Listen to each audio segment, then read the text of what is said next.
Hi guys, welcome back to my channel. So today is a quick little altering project using Dollar Tree or 99-cent store or even Walmart, is going to have something like this. So this is the pill box and it's a big giant one. There was other colored ones, but they were like green and blue and I don't really craft with those colors, so I didn't get those. And I was hoping and praying that the letters and stuff get removed with acetone, which is like stronger than nail polish. It's like pure 100% acetone that they also sell at the dollar store.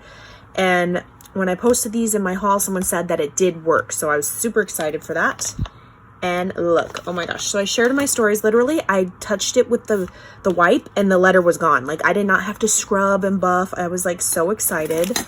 And look, this is what I had in mind with them. Cute little I always see Alice, who is I Am Absolutely Alice on Instagram.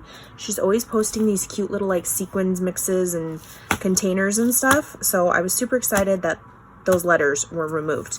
So I basically just got a 12 by 12 sheet of sweet story paper and I cut 2 strips, so the whole 12 by 12 part. They're 1 inch and I glued them together and I just folded them on the side so it fit perfect, like a little belly band.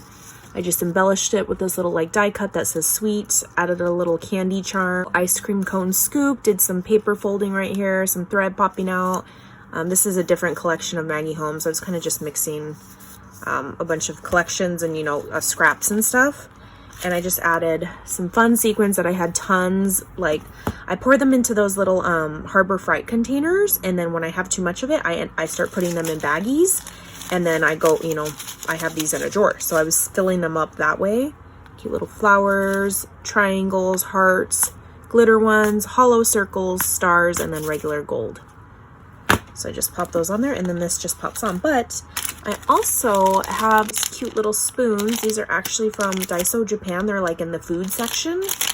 And they're really cute. Look at like this. And I was thinking, because Alice always includes a spoon, and I don't know where to put this thing. I don't know where to add this spoon. Like, I don't know if I should, I'm pretty sure I can, actually, let's test it out on the smallest hole. I'm pretty sure you can punch through these, if I recall. Oh boy, let me close my eyes and pray. Oh, look. Clean cut circle. And then you can add a little jump ring, and I can hang this from somewhere. I don't know where though. I'll have to figure that out after the fact. But I added the belly band because in transit, I didn't want this to like, I mean, it could still open, but I didn't want it to fully pop open and, be a hot mess. So hopefully this helps it stay down a little bit. Yeah, just a cute, another dollar store item that you can alter. I mean, you can even use these for your own sequins mix, your bead mixes, your seed beads, your clay little pieces, jewelry. You could probably glue several of these containers like this, glue them back to back, and then you have like a big giant container. I don't know. I think the possibilities are definitely endless with this little pill box. All right, I will catch you guys on the next crafty video. Bye guys.